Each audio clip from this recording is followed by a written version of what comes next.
والمسلمين والمسلمات شاء لله لهم الفاتحة. أعوذ بالله من الشيطان الرجيم. الحمد لله رب العالمين الرحمن إياك نعبد وإياك نستعين صراط الذين أنعمت عليهم غير المغضوب عليهم. أعوذ بالله من الشيطان الرجيم. بسم الله الرحمن الرحيم. الحمد لله الذي أنعم علينا وهدانا على دين الإسلام. أشهد أن لا إله إلا الله وأشهد أن محمدا رسول الله. اللهم صل على سيدنا محمد وعلى آل سيدنا محمد. سبحانك لا علم لنا إلا ما علمتنا إنك أنت العليم الحكيم. رب اشرح لي صدري ويسر لي أمري واحلل عقدة من لساني يفقهوا قولي ولا حول ولا قوة إلا بالله العلي العظيم. Kita 21 habis. Yang ke-22 ini. 21 lagi ya. 22 nah. Masalah maksiat dan memperbuatkannya. Tajuk dia nah. Jilid 22. Maksiat dan memperbuatkannya. Bahwasanya maksiat itu artinya derhakaan dan juga ialah kejahatan.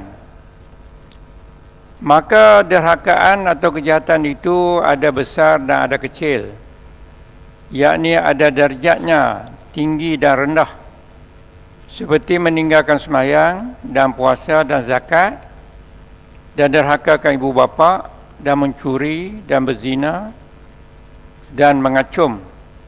Ada dan banyak kitab dulu dan mengumpat.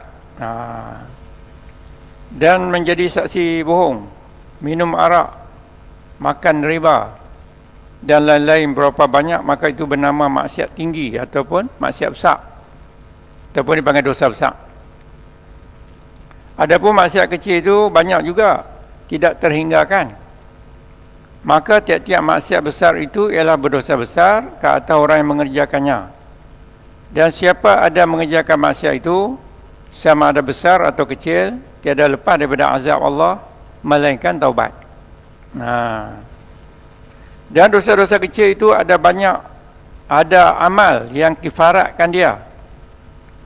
Dosa kecil ni ada kala dia tanpa taubat tapi terampun, itu dengan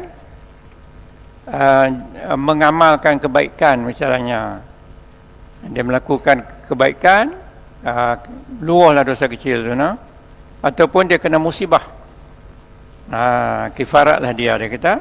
Adapun dosa besar itu tiada diampun melainkan taubat. Jadi dalam masalah pertama ni dia beritahu, pengarang ni dia beritahu derhaka ni ada dua, derhaka besar dan derhaka kecil. Derhaka besar tu dia bagi contoh, dia berzina apa tu, mencuri apa.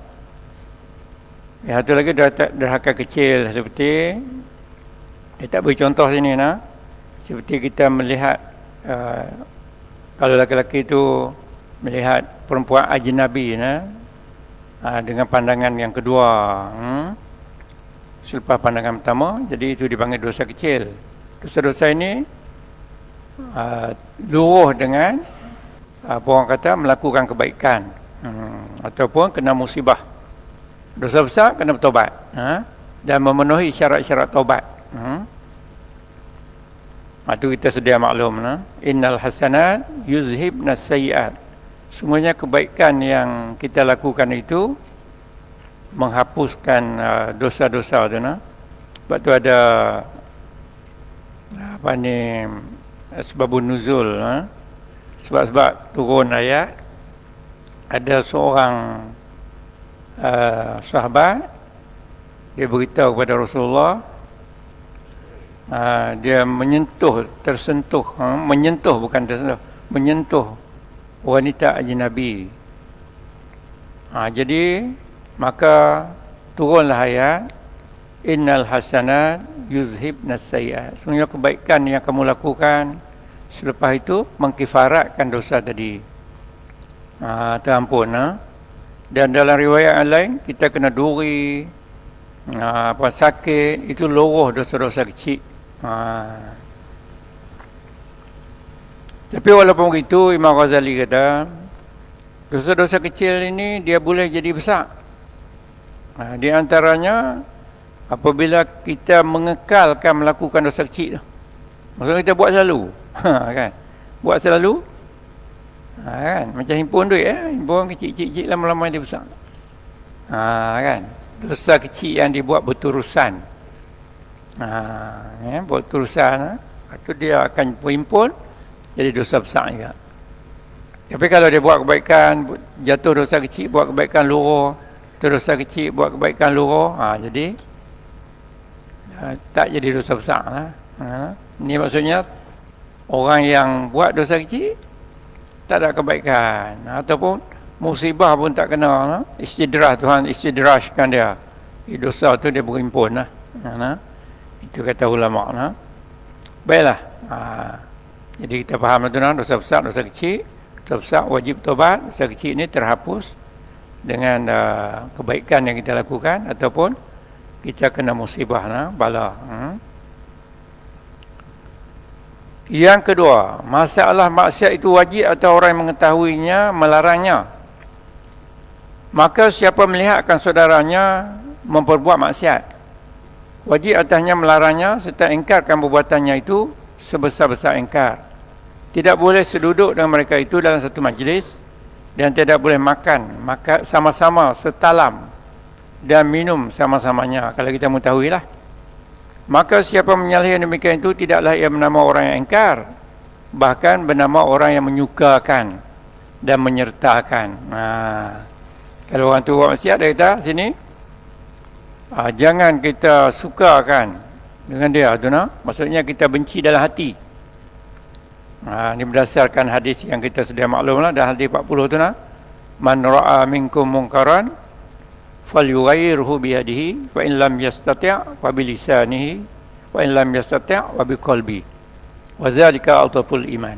Hadis 40 ada kan? 42 hadis tu. Dalam hadis, tapi kita sebut hadis 40. Dalam kitab tu ada keterangan yang panjang. Jadi siapa-siapa yang melihat, mengetahui, kata ulama ra'a tu makna kata dia tengok dengan mata kepala kah? Dia mengetahui tentang suatu mungkar, orang melakukan mungkar. Kalau dia ada kuasa, ringkasnya dia mesti cegah. Itu biyadihi itu tangan. Kalau dia tak mampu dengan kuasa, dia tak ada kuasa, dengan bilisanihi, dengan lidah dia tegak. Kalau lidah pun dia tak mampu, wabi qalbi, dengan hati. Benci dalam hati itu makna kata ni lah dia kata ni. Tak boleh seduduk mereka dalam satu majlis. Kalau boleh hindar. Tak boleh hindar tu, tak suka dalam hati, terpaksa kena duduk. Tak boleh makan sama-sama dia setalam, dia kata. Setalam, dulu setalam lah. Minum sama-sama dia. Siapa yang menyalahi ni, dia tak termasuklah wabi qalbi tadi. Dia tak benci dengan hati. Yalah.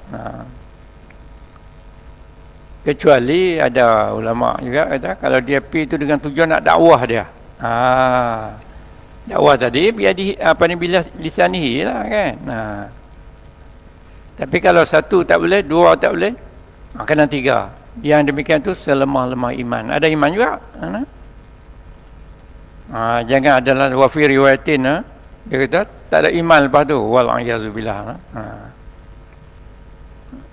Baiklah, tapi ada ulama kata bukanlah tak ada iman tu jadi kufur terus. Apabila kufur dia mengatakan harus.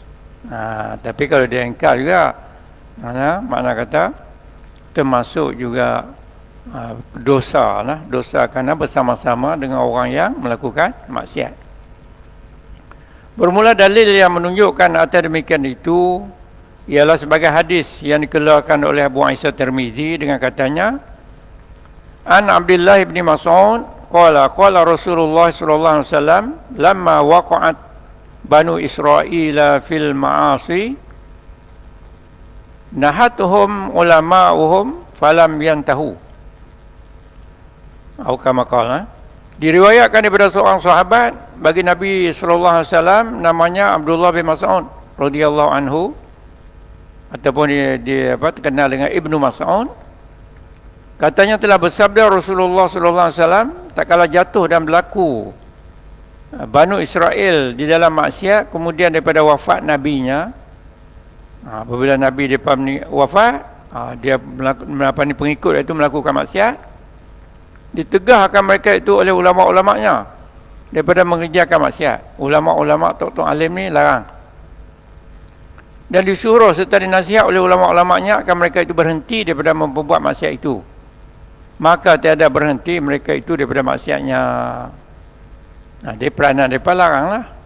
Orang yang buat tu tak berhenti, yakni tiada mereka itu ambil peduli dan ambil endah akan larang dan ajar nasihat ulama mereka itu.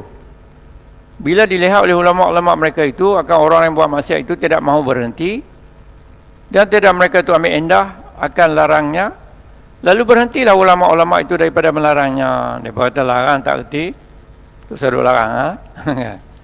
Tak endah lah buat dak. Dan berhenti daripada memberi nasihat, dan mereka takut akan azab Allah. Mana? Takut akan azab Allah. Kata Ibnu Mas'ud, fajalasuhum fi majalisihim wa wakaluhum wa syarabuhum. Jadi maksudnya berhenti memberi nasihat dan memberi takut akan azab Allah. Maksudnya nasihat pun tak dah, ancam dengan azab Allah pun dah berhenti dah. Lepas tu buat apa? Dah berhenti tu. Maka bersama duduk ulama-ulama itu akan orang-orang maksiatnya di dalam majlis-majlis mereka itu. Larang tak erti, duduk sekali ya, makan minum sekali ya. Kita dah habaq dah. Maksudnya tu lah kita nak. Kita dah habaq dah, kita dah tegah dah, mereka tak berhenti. Susah duduk habaq lah, kata masuk neraka apa pun. Duduk sekali. Dan bersama-sama ulama mereka itu akan mereka itu, dan bersama-sama minum ulama-ulama itu dengan mereka itu.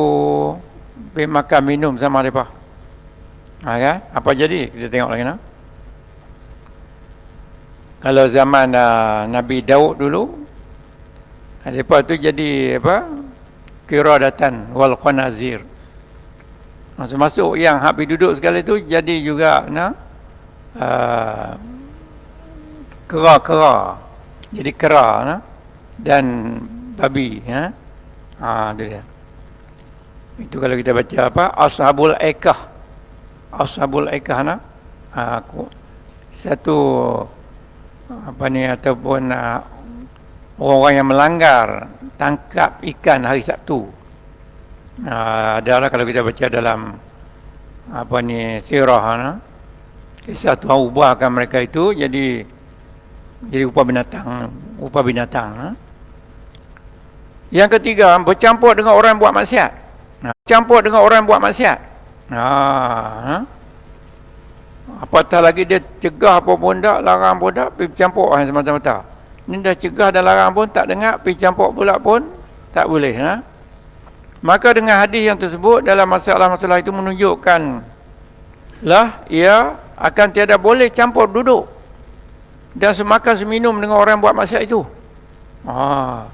Kerana demikian itu menjadi hati condong kepada segan akan mereka itu, dan tidak mahu lagi memberi nasihat. Dah makan, dah termakan budi apa?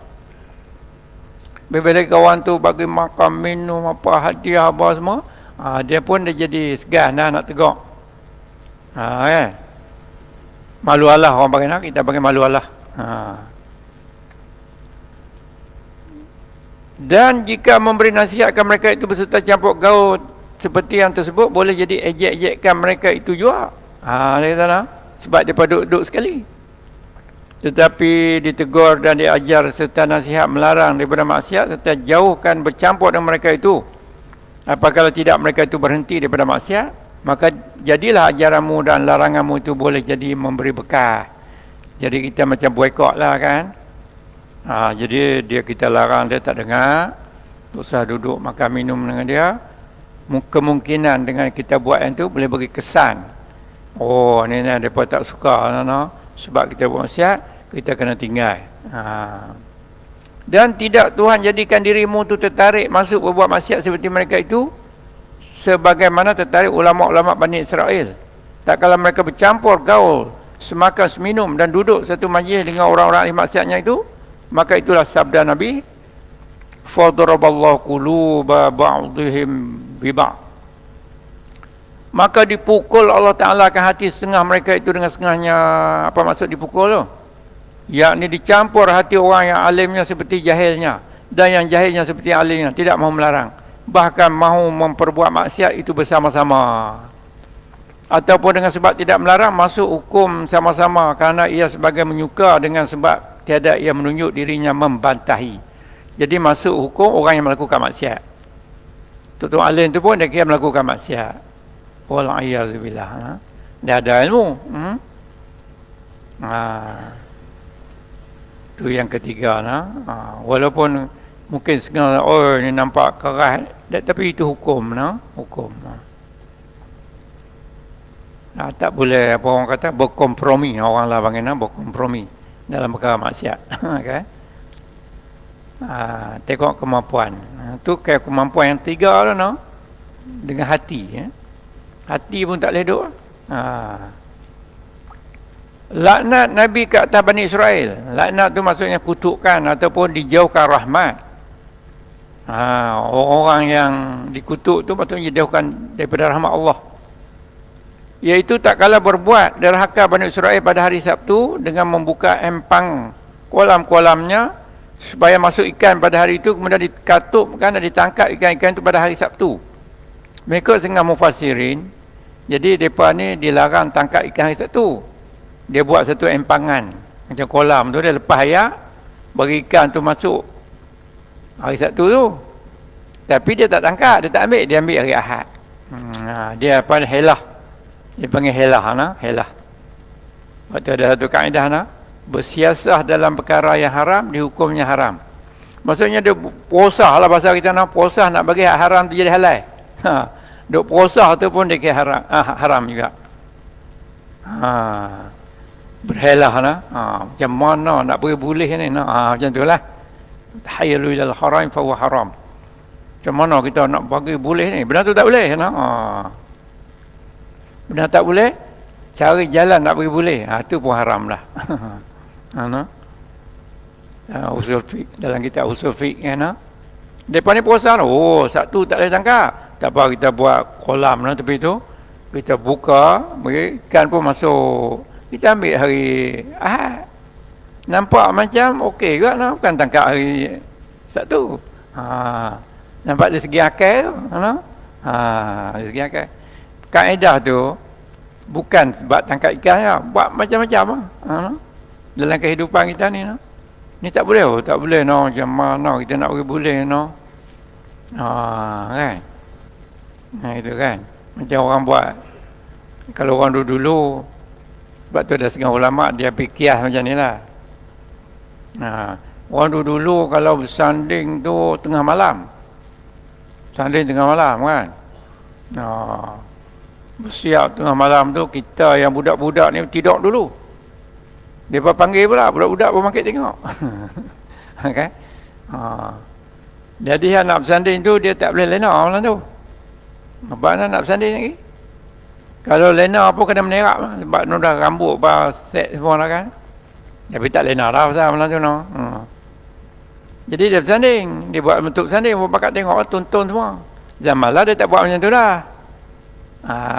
Dia buat dalam bentuk makan sekali, kan. Tu orang tengok lama juga, makan sekali duduk sebelah-sebelah kan. Kalau tertutup keluarga dia tu lain lah, kata huraian setengah ulama lah. Tu pun termasuk dengan at-tahayyul, makna kata bersiasah. Kita bukan bersanding tapi lepas tu dia nak make up sikit dengan elok je kan. Lah ni DJ tu lah baca doa. Dia pun baca doa susun elok. Kawan tu pun duk hafal lama dah. Doa pun pasih ramai.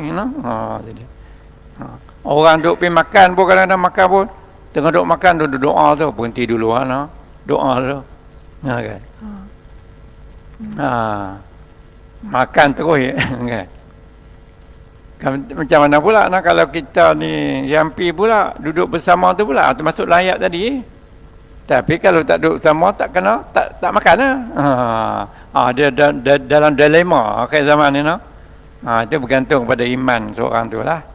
Iman seorang tu, tak ni kawan pula. Tak boleh pun tak apalah. Itu dia. Jadi dia bersiasah. Bersiasah tu dia panggil berprosah nak bagi boleh. Kan? Tapi lama-lama benda dia buat, dia jadi biasa. Benda salah ni pun kadang-kadang dia buat lama-lama jadi biasa. Lepas tu ada pula zaman lah ni. Lah ni kan ramai bijak pandai ni, bijak sana, bijak sini apa semua. Depa pun buat kelak fatwa itu boleh, kita niat kita gini. Okey. Tapi walaupun dia kalau dia belajar dalam usul fiqh, niat yang baik tidak boleh menghalalkan cara. An-niyatul hasanah la tubarir wasilah. Macam ada tengok orang dia kata jalan duk hatak lah kan lah ni TikTok banyak kan. Dia kata kalau meninggal pun walaupun kita baca dalam fiqh hukum ihdad tu larangan apabila suami meninggal, isteri tu dia kena ihdad, idah dan ihdad tu larangan dia. Dia susun dalam kitab fiqh ni yang boleh buat semasa ihdad 1, 2, 3, 4, 5, 6, 7, 8, 9, 10 dan seterusnya. Yang tak boleh buat 1, 2, 3, 4, 5, 6, 7, 8, 9. Dia sebab lah ni TikTok ni dia orang tengok banyak. Kuliah-kuliah di sini berapa orang lah. TikTok orang tengok. Dia pun syarah lah. Memanglah dia kata dalam kitab tu tak boleh lah. Tapi niat kita ni bukan kita nak pergi buat maksiat. Dia main kot tu sama lah. Atau dia panggil normalisasi. Lah ni faham kan? Normalisasi. Nak normalkan semua. Semua kita nak pergi, kita pergi kubur tak apa. Cuma jangan kita make up saja. Yang cakap tu pun dia tu pun hebat tu dia akhir zaman akhir zaman. Ajaran normalisasi ini dah dilancarkan seluruh dunia. Kalau periksa jawab yang tu boleh tak? Kalau masuk periksa lah. Kita masuk periksa, kita dalam kurikulum kita tu hak ni tak boleh. Tu kita boleh lah sebab niat kita baik. Pemeriksa tu kalau dia ikut apa orang kata ni betul-betul. Dia tak akan right-nya ikut skema jawapan tu salah. Kan? Dia akan pangkah. Jadi kan, kecuali kalau baik dengan pensyarah tu dah. Baik dengan pensyarah tu tak apalah bagi mereka kesian. Kan? Macam kita pergi umrah lah kan. Pergi umrah ni selepas tawaf wadah tamat singgah ni apa yang boleh buat? 1, 2, 3, 4, 5, 6, 7, 8. Apa yang tak boleh buat? Kita pun langgar yang tak boleh buat tu. Tak apalah kita niat kita elok, bukan kita tak boleh. Kan? Itulah dipanggil normalisasi dalam bentuk nak jadi nak normalkan semua. Laki-laki pakai perempuan pun normal, perempuan pakai laki pun normal. Normal belakang. Bersalah walaupun tak boleh pun normal lah ni. Dulu memang tak boleh lah. Dia main kot tu. Kita bimbang apabila dia jatuh pada menghalalkan tu normalisasi ni. Menghalal tu dia jadi batal syahadah. Batal syahadah. Sebab tu dulu ada seorang ulama di Malaysia ni nama Dr. Wan Muhammad bin Muhammad Ali. Dia meninggal lah. Salah satu buku yang dia tulis tu Hijab, tajuk Hijab. Dan satu buku lagi saya tajuk dia saya lupa. Fahaman izm akhir zaman, izm syirik ni kata. Zaman dulu kita kenal dengan Mu'tazilah, Jabariyah. Dan ni dia izm syirik ni pragmatism, secularism, normalism, macam-macam ni yang dianut oleh orang akhir zaman ni adalah fahaman syirik. Itu dia.